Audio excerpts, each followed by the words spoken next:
শুধু বরাদ্দ বাড়িয়ে বাজেট বড় করা নয়, বাস্তবায়নে বেশি গুরুত্ব দেওয়া হচ্ছে বলে জানিয়েছেন অর্থমন্ত্রী আবুল হাসান মাহমুদ আলী। এছাড়া এবারের বাজেট সাধারণ মানুষের জীবনযাত্রা সহজ করবে বলেও জানান তিনি।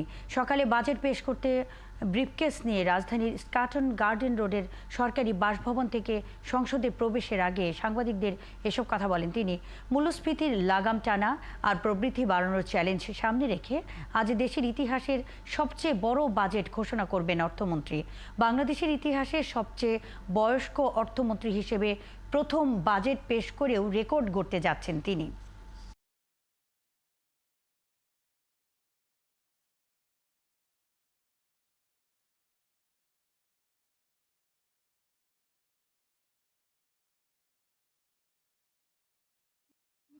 যতদূর সম্ভব আমরা চেষ্টা করেছি। দেখেন, আমরা টোটাল বাজেট তো কমিয়ে দিয়েছি, কারণ শুধু শুধু বেশি করে লাভ নাই।